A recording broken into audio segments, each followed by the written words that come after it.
오늘 우리에게 주신 하나님 말씀 누가복음 24장 44절에서 53절 말씀입니다.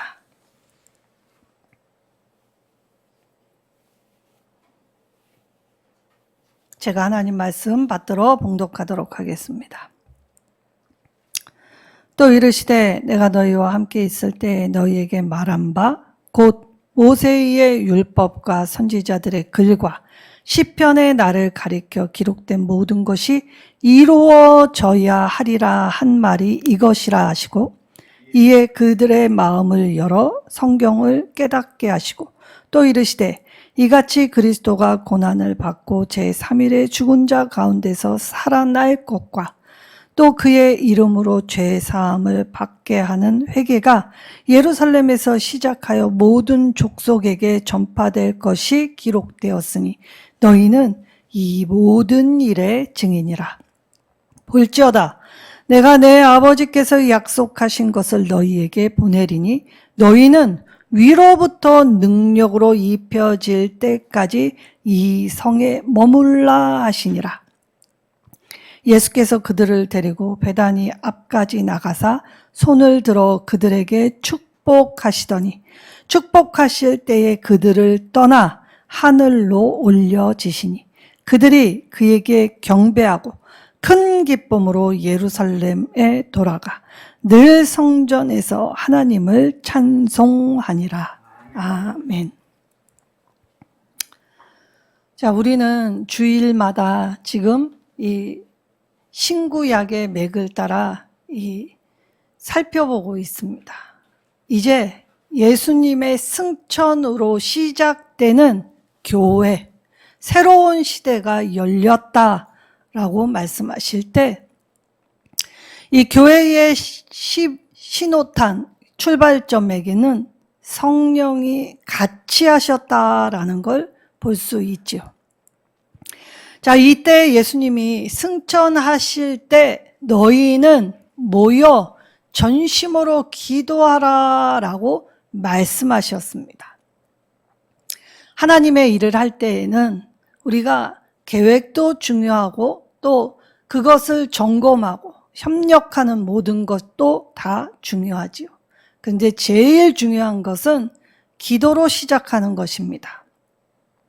하나님의 일은 영의 일이기 때문에 기도 없이 불가능한 영역이기 때문이지요.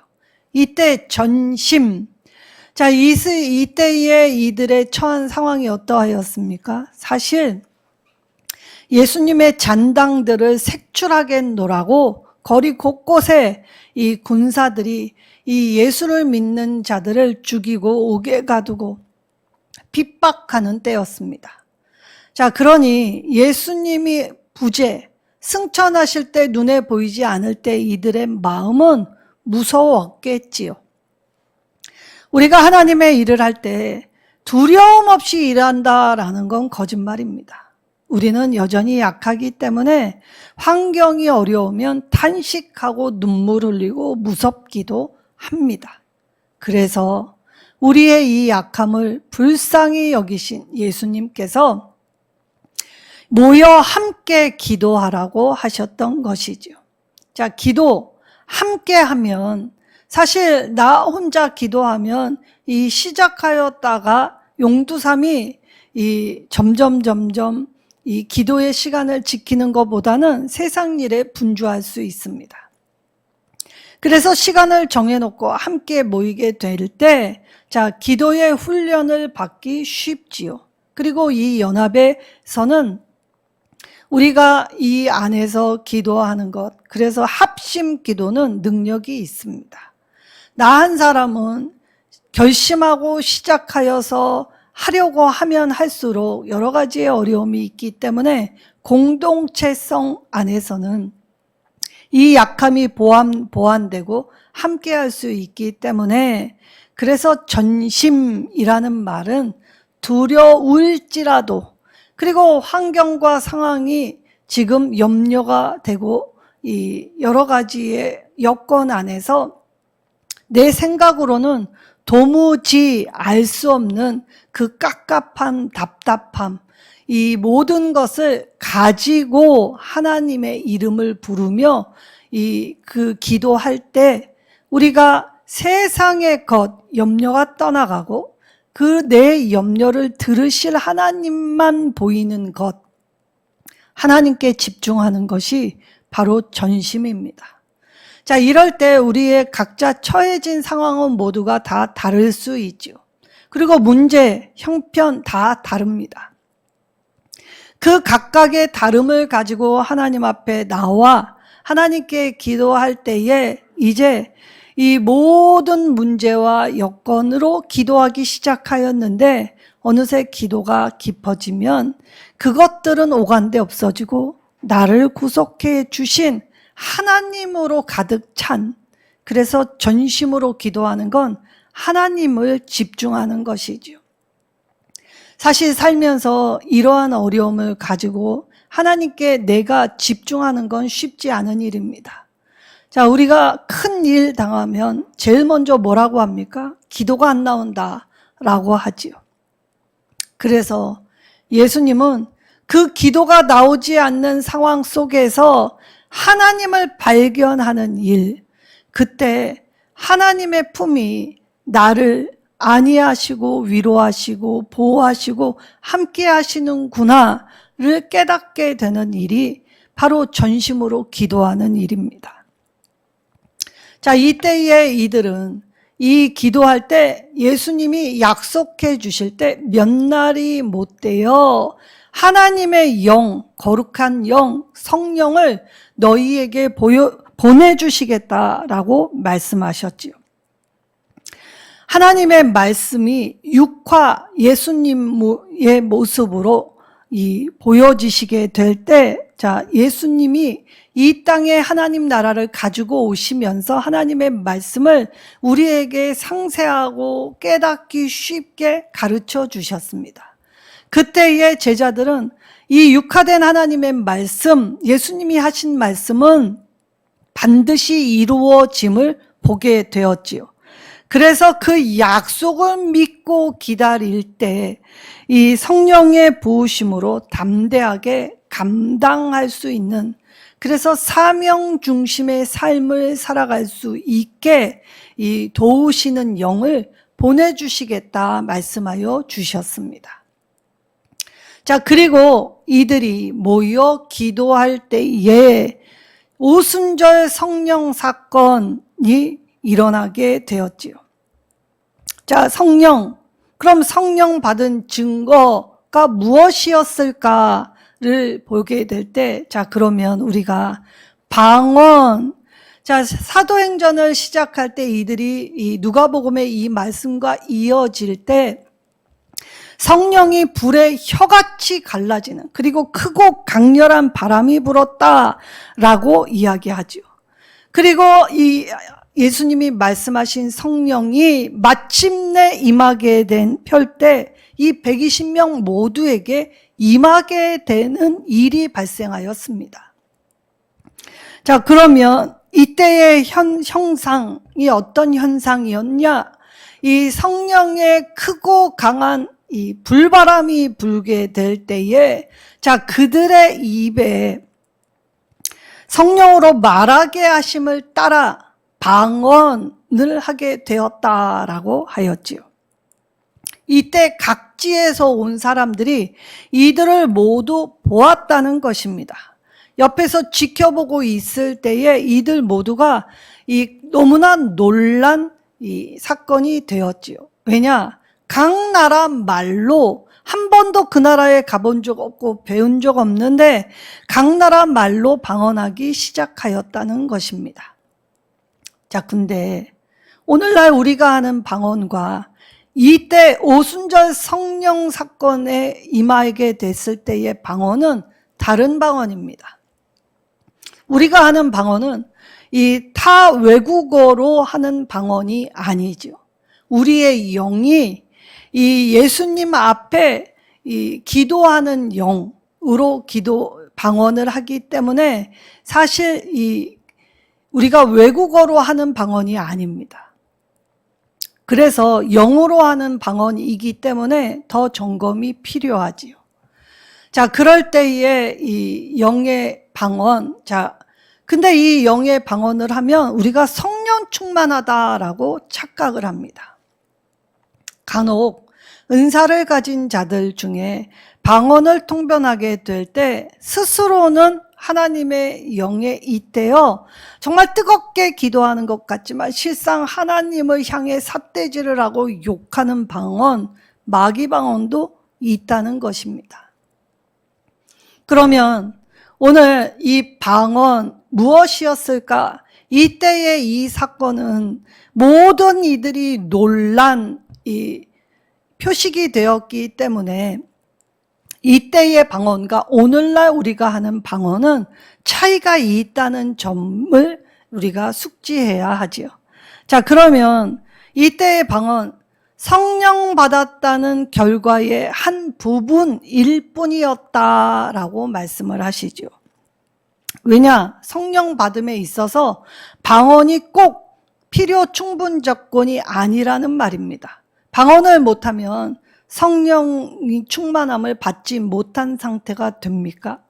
그래서 초대교회의 교인들이나 오늘날의 우리들이나 이 방언에 오해가 참 많았다는 것입니다. 자, 이때의 이 방언은 유대인뿐만이 아니라 이방인들에게도 이 방언이 하게 되는 역사가 일어났죠. 자, 이때의 이들의 방언을 보고 놀란 사람은 유대인입니다. 유대인들은 이방인과 상종하지 않았습니다.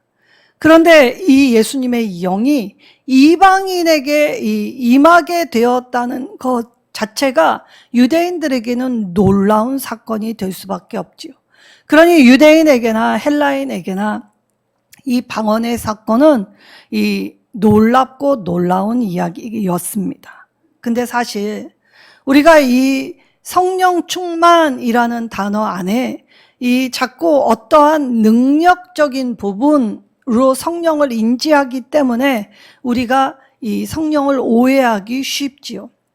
근데 성령은 눈에 보이는 어떤 결과보다 눈에 보이지 않는 것들이 더 많은 부분이기 때문에 우리가 어떤 한 형상을 도식화하거나 이것을 규격화하면 일반화시켜서 적용하면 절대로 안 된다는 것을 명심해야 합니다. 고린도전서 12장 이 30절에 다 병을 고치는 은사를 가진 자이겠느냐?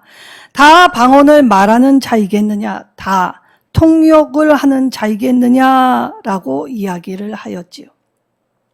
자, 그러면 이때가 언제였습니까? 자, 이때는 구약 시대. 자, 구약 시대에는 특별한 직책, 왕이나 제사장이나 선지자에게 임하였던 그 어떤 이 특별함을 이제 이 막힌 담을 하나님께서 직접 이 담을 허시면서 예수 그리스도의 십자가를 통해서 이 담을 허시게 될 때에 이제 폭포수같이 쏟아지는 이 은혜를 이 유대인들에게, 일반 사람들, 유대인들에게나 또 나아가 이방 사람들에게 부어지게 되는 교회의 탄생이 되는 이 기초점, 시작점이었다는 것입니다.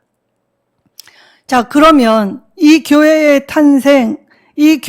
탄생을 통해서 이제 교회는 하나님의 나라를 이방 모든 나라와 함께 세워가야 할 사명이 주어지게 될 때 이 오순절 성령 강림 사건으로 말미암아 이 구약과 신약 시대를 나누는 한 획을 긋는 이 분기점이 되었고 신약 시대라는 새로운 시대가 열리는 계기가 되었기 때문에 이제 예수님의 사역이 이방인들의 교회로 이방인 중심의 교회로 옮겨지며 확장되는 계기가 된 사건이 바로 이들이 모여 기도할 때 성령 받은 계기였다는 것입니다. 그러니까 이때 초대교회는 초신자들 그리고 믿음이 약한 자들이 많았기 때문에 이들에게 성령을 받았다는 표를 보여주기 위해 이 방언이 임하였다는, 방언을 통해 성령이 임하였다는 것을 알게 해 주신 것일 뿐 그 어떤 의미가 없다는 것입니다. 오늘날에도 마찬가지죠. 믿음이 연약한 자들에게 일부분 이것이 성령이 임하는 하나의 표식이 되기 때문에 이 방언할 때 이 방언은 초대교회의 방언과 다른 방언입니다. 그래서 우리가 하나님의 영에 우리의 영이 기도, 관계를 맺기 위해서 말하는 것일 뿐 이것이 나를 하나님 앞에 어떤 특별한 존재로 인식하게 주신 표식이 아니기 때문에 이것을 통해 더 많은 시간을 주님과 교제할 수 있도록 이 일로 우리에게 보여주셨다는 것입니다. 자, 그러면 성령 받은 증거가 이 방언에만 있지는 않았다라는 것을 알 때, 자, 이 방언을 본 일반 사람들, 믿지 않는 자들은 사도행전 2장 13절에 어떤 이들이 조롱하여 그들이 세술에 취하였다. 자, 이때에 이 방언을 받을 때에는 이 세상 사람들의 눈에는 격렬한 감정을 표현, 그러니까 때로는 몸이 막 흔들리고 진동을 하며, 그래서 이들이 이 격한 흥분, 감정, 또 때로는 이 뒤로 넘어감이라는 어떤 현상을 보게 될 때 이들이 이것이 미치광이 집단 아닌가라는 조롱을 했다는 것입니다. 자, 그러면 이것이 우리의 믿음 약함에 믿음을 잘할 수 있는 가장 기초적인 현상일 수 있기 때문에 때때로는 이 격한 이 감정 또 이러한 것들이 있을 수는 있지만 이것이 계속되면 문제가 있는 것입니다. 방언도 다듬어져야 합니다. 자, 남이 들을 때 나 스스로도 알 수 없는 말이고 남이 들을 때도 알 수 없는 말이지요. 근데 기도는 우리 성품이 다듬어지듯이 기도도 다듬어져야 하는 것입니다. 그래서 내가 하는 방언이 누군가의 귀에 거슬리게 된다면 그건 주의해야 합니다. 그리고 하나님, 내 방언이 천사의 소리같이 아름다워질 수 있게 해달라고 기도해야 하지요. 그러기 위해서는 기도의 시간을 들여 훈련의 과정, 마치 아이가 이 말을 배우는 과정이 있듯이 그렇게 기도의 시간을 늘리며 그 하나님의 영에 내 영이 잇대어 있기에 이 기도를 통해서 내 성품을 다듬고 내 태도를 돌아보고 그래서 내가 하나님의 생각과 하나님의 뜻대로 살아가고 있는지를 점검해 보아야 한다는 것입니다. 그래서 어떤 측면에서는 현상이 동반되어 있기는 하지만 이것이 어떤 도식에 의해서 아주 특별한 사람, 능력 있는 사람이라고 특정을 지면 이처럼 성령을 오해할 수밖에 없고 성령이 거저주신 은사를 가지고 사람을 살리고 돕는 데 쓰는 것이 아니라 자기를 포장하고 자랑하는 데 쓰기 때문에 더 더러워질 수 있다는 것입니다. 그래서 성령 충만은 우리의 이성을 마비시키는 그 어떤 것이 아닙니다. 그리고 우리의 또 다른 인격이 발현되는 것 또한 아니지요. 그러니까 성령님은 굉장히 인격적인 분이시라는 점을 우리가 숙지해야 합니다. 그래서 우리의 인격을 존중하시는 성령님은 우리의 성품, 우리의 사상, 생각, 이 인격을 모두 배제하고 독단적으로 일하시는 분이 아니시라는 것이죠. 그래서 로마서 8장 26절에 성령은 우리 안에서 말할 수 없는 깊은 탄식으로 친히 간구하시는 영. 그리고 예수님은 뭐라고 하셨습니까?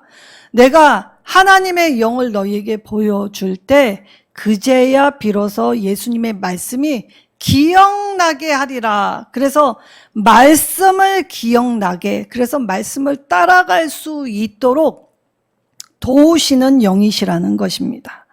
자, 그러면 우리가 이 성령님의 이 도우심, 자, 그럴 때 전심으로 기도할 때 우리의 야생마 같은 기질, 내 뜻대로, 내 멋대로, 내 생각대로, 내 고집대로 행하려고 했던 것들을 이 말씀의 거울에 단장하고 주의하고 훈련해서, 그래서 하나님의 인격 안에 내가 하나님의 기쁨이 돼가기 위해 하나님과의 관계를 맺는 모든 순간에 하나님을 바라봄, 우리의 롤모델이신 예수님의 뒤를 따라 예수님 안에서 예수님과 함께 동행할 때에, 자, 하나님이 나에게 주신 이 기쁨을 내 안에서 발현할 때, 내 삶에서 발현할 때, 그때 우리는 하나님의 뜻을 내 삶 가운데 온전히 수행할 수 있는 모습이 된다라고 하시기에,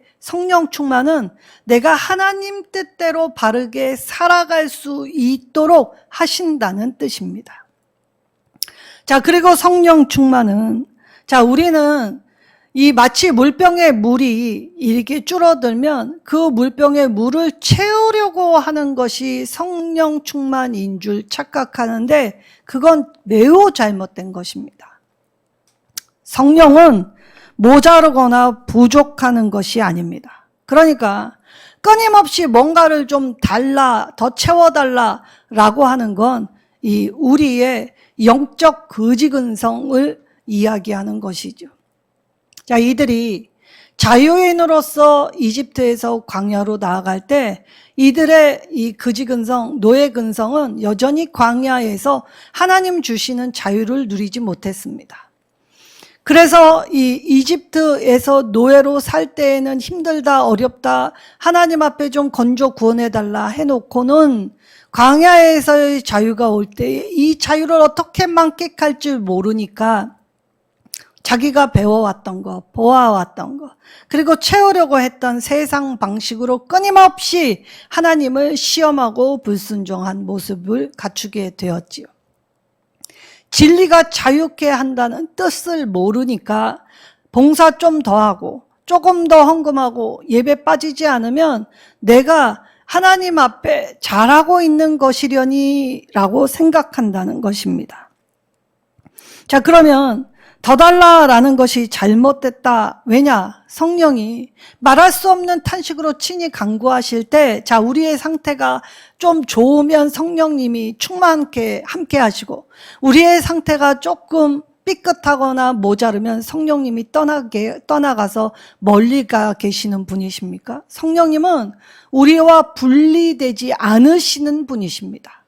우리가 충만하던, 우리가 충만하지 않던 내 상태를 보고 임하시는 분이 결코 아니시지요.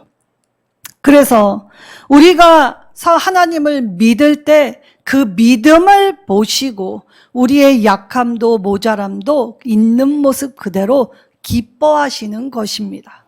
그래서 마음만 먹어도 하나님은 기뻐하십니다. 고치려고 노력하고 맨날 실패하여도 그 모습 그대로 사랑하시지요.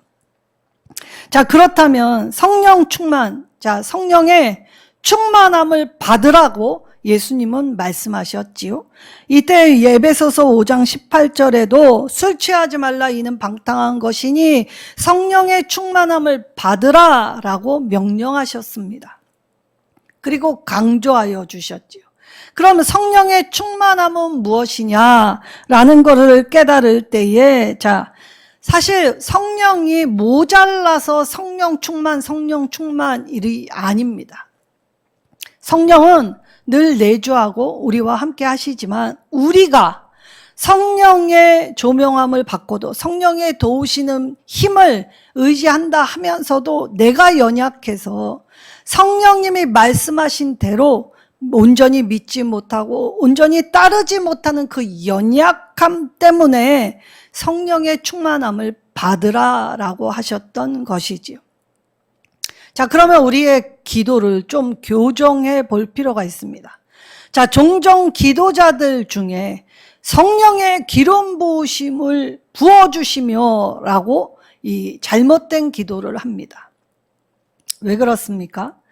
자, 성령의 기름 부음은 언제 되는 것입니까? 왕이나 선지자나 제사장들이 처음 사명을 위임받을 그 위임식에 기름을 붓습니다. 자, 그래서 이건 일회성, 단회적으로 끝난 사건입니다. 이 처음에 우리도 직분을 받을 때 성령의 기름 부으심으로 이 부르심, 거룩함의 이 일을 하라고 직책, 이 사명을 주셨기 때문에 이 성령의 기름 부음은 이 부르시는 그 순간에 끝난 일이지요. 완료가 된 사건입니다. 자, 그러니까 성령의 기름 부으심을 부어주시고를 계속 강구한다면 그건 잘못된 표현입니다.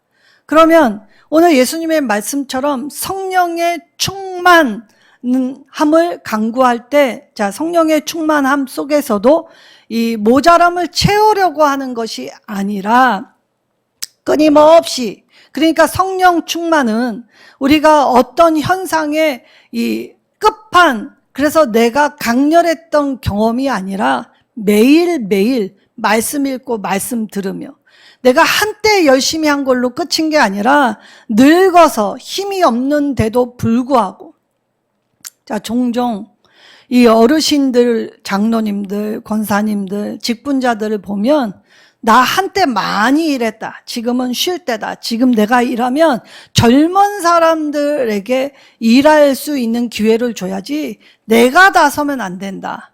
라고 말들 하시는 분들이 있습니다. 우리는 생명 다할 때까지 이 성령의 충만함 받아서 이 주의 일을 감당하는 사명자로 부름을 받았기 때문에 우리는 끝까지 주의 일을 감당해야 하는 것이지 주의 일에는 끝이 없다는 것이죠. 그러니까 나 한때 열심히 했다라는 말은 성령 충만하지 못하다라는 스스로의 증거가 되는 것입니다. 자, 그러니 매일매일 이 성령의 충만함, 그러니까 우리 안에 성령님을 의지할 때 내 약함이 늘 흔들리고 부족하고 고집세고 내 멋대로 하는 것들을 다스려 달라고 강구할 때, 자, 그럼 초대교회가 어떠하였는가? 성령 충만했던 초대교회는 매일매일 하나님의 능력을 통해서 기쁨을 맛보았습니다.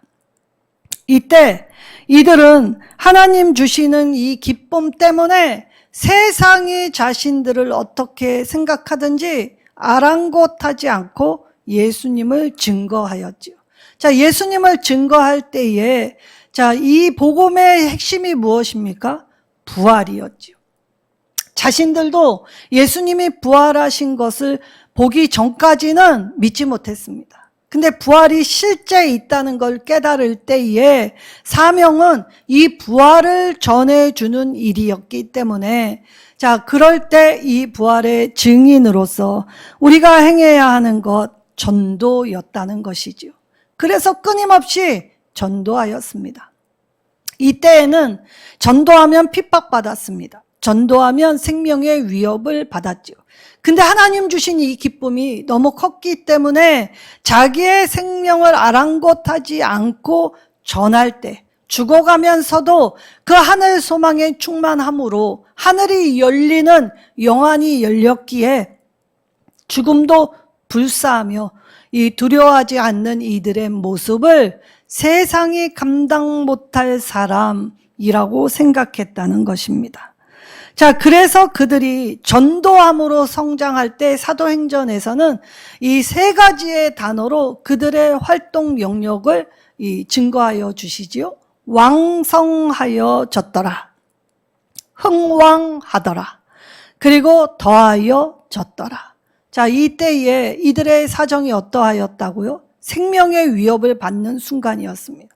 그런데 생명의 위협을 받는 순간에도 더하여지는 역사, 그리고 흥왕하는 역사, 이 왕성케 되는 역사, 성령님이 약한 우리를 붙들어 주셨기에 이 성령의 능력을 의지하며 나아갔던 모든 자들에게 이 전도의 능력 통하여서 이루어진 결과였다는 것입니다. 그리고 이 초대교회는 하나님이 우리의 이 인격을 통해서 임하시기 때문에 이 초대교회의 성도들은 영적으로나 도덕성을 잃지 않았습니다.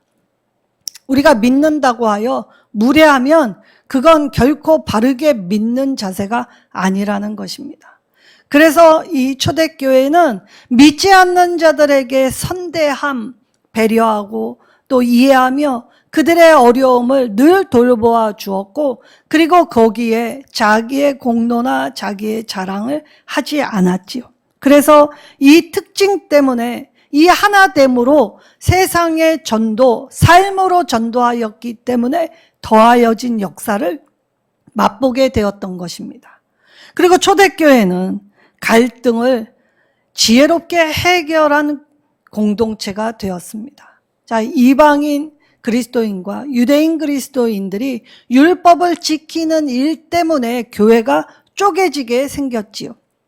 이때 교회는 이 갈라섬을 막기 위해 지혜로운 해결 방안, 그래서 사도행전 15장에 이 사도들이 모여서 유대인 그리스도인과 이방인 그리스도인의 교회가 서로 분리되지 않고 하나다라는 것을 위해 우상에게 바쳐진 더러운 것, 음행, 그리고 피금지, 이 목매어 죽인 것만 먹지 않는다면 율법에 매일 필요가 없다. 왜? 이미 그리스도의 복음은 진리로 자유케 하셨기 때문이다. 그래서 초대교회는 성도 간의 분쟁 때문에 갈라섬을 이연에 방지하였습니다. 그리고 너와 내가 다르다는 걸 불편하게 여기지 않습니다. 우리는 사실 우리가 가족 공동체 안에서도 서로 다름으로 이 불협화음을 빚을 때가 많지요. 그럴 때 믿음은, 성령 충만은 이 갈등을 지혜롭게 해결할 때 하나됨, 평화를 이루기 위해, 이 연합을 깨뜨리지 않는 선을 지키기 위해 참고 인내하며 내 것을 더 내어주는 공동체가 되었다는 것입니다.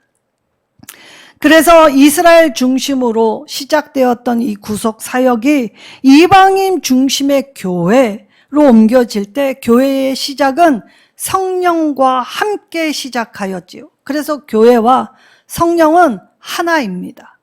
이 하나, 뗄래야 뗄 수 없는 필수 불가분의 관계가 교회와 성령의 관계였다는 것이죠. 그러니까 성령 충만하지 않으면 실상 교회의 일원이 되지 못했다라는 뜻이라는 것입니다. 그럼 성령 충만하다라는 말, 자, 이때의 이 방언, 이때의 오순절에 신약계 교회가 시작되면서 이 방언, 근데 각지의 모든 사람들이 어찌됨이냐, 각 나라 말로 이 방언 할 수 있는 것이, 이들은 거기 살아본 적도 없고 배운 적도 없는데, 자, 그 말이 무엇입니까? 이건 놀라운 일입니다. 우리의 방언과 달랐던 이 오순절의 이 방언 사건은 창세기 11장에 하나님을 대적하며 우리가 온 지면에 우리의 이름을 내기 위해서 이들이 모일 때 하나님이 언어를 흩어버리셨지요. 그래서 이들이 도모하는 세상 나라의 일들을 더 이상 할 수 없도록, 하나님을 대적하지 못하도록 흩었던 이 일이 다시 하나님이 이 언어를 통합하여 하나가 되게 하는 표식이 되었습니다. 창세기 11장에 무너졌던 이 언어의 흩으심을 다시 하나로 모아준 사건이 되었지요. 그럼 이 방언은 무엇이었냐? 하나님을 기쁘시게 한다라는 뜻으로 이 방언을 말하였다는 것입니다. 하나님을 기뻐하신다는 확증으로, 그러니 하나님이 기뻐하신다는 일이 무엇입니까? 바로 하나님의 공의, 의로운 일을 행함으로, 선을 행함으로 하나님을 전할 때, 자, 제자들이 하나님의 이 복음을 생명까지도 바치며 하나님 앞에 사람을 살리는 노래를 부르며 나아갈 때 하나님은 이 흩어졌던 언어를 하나로 모이게 하시면서 내가 기뻐하는 일, 그러니 복음을 전하고 기도하고 예배하는 것은 하나님이 기뻐하신다라는 확증의 표였다는 것입니다. 자, 그럴 때 성령 강림은 우리에게 성령 충만, 우리의 내주하셔서 빛으로 비추어 주실 때 이 성령의 위로, 따스함, 그리고 성령의 이 주시는 힘, 능력, 그래서 감당함, 세상이 나를 핍박할지라도, 비록 목숨이 위태로울지라도 내가 세상 앞에 하나님의 복음을 전하여 주어야만 누군가가 하나님 나라의 일원이 된다는 걸 깨달을 때, 그때 이 복음 전파의 안에서 나같이 미약하고 미련하고 죄된, 그래서 회개할 때, 이 모든 일을 감당할 때 하나님은 능력 있는 일꾼이 되게 하신다라고 약속해 주셨다는 것입니다. 그 온전함 속에서 하나님을 바라보는 매일매일의 일은 능력 있는 하나님의 일꾼. 근데 그때 누가복음 11장 13절에서 하나님은 구하는 모든 자에게 성령의 능력을 부으신다라고 말씀하셨지요. 그리고 말씀하시는 바는 항상 이루셨습니다. 오늘 내가 능력이 있어 감당하는 게 아니라 내가 약하고 미련하고 나는 힘이 없지만 내 안에 성령님이 함께 하실 때 성령님과 하나됨을 이루면, 그리고 성령의 음성을 따라 그 선을 행하려고 하나님의 기쁨이 되기 위해 즐거이 헌신할 때 하나님의 주신 것, 하나님의 능력, 내 마음껏 진리 안에서 자유롭게, 그래서 누림이 되는 성도들, 일선 누림은 이 일을 위하여 부름받았습니다. 자, 우리 교회 비록 많은 자리 채워지지 않는다 하여도 우리가 회개하여 하나님의 말씀 안에서 우리의 삶을 이 기쁨, 하나님의 기쁨으로 나아가겠노라고, 그리고 의로운 일에 절대 주저하지 않겠노라고, 그래서 성령의 충만함, 온전함 속에서 하나님을 바라보고 이 하나님의 능력으로 하나님 주시는 사명을 감당할 때 사명을 이루는 삶, 그래서 제사장, 코헨, 다리를 놓는 사람들, 우리가 화목하게 하는 직분을 감당하기 위해 어그러진 세상 일에 용기 있게 외치는 일에, 그리고 하나님 나라에 바르게 살아가는 일에 우리도 지혜롭게 갈등을 해결하고 영적 도덕적 특징을 잃지 않으며, 그래서 매일매일 하나님의 능력으로 살아갈 때 성령의 온전한 지배를 받으면 이 폭발력으로 하나님이 우리를 통해 하나님 나라를 흥왕케 더하여지게 그리고 왕성하게 하여 주신다고 말씀하십니다. 오늘 중요한 건 회개하는 일입니다. 우리가 이 작은 것 놓치고 능력만 구하다가 잘못된 오류에 빠지지 않는, 그래서 말씀을 제대로 읽고 성령의 조명하심을 따라 깨닫게 되는 저와 여러분 되시기를 예수님의 이름으로 축원합니다. 오늘 이 주신 말씀 붙잡으며 우리 말씀 붙잡고 주여 한번 부르짖고 결단하며 기도하겠습니다.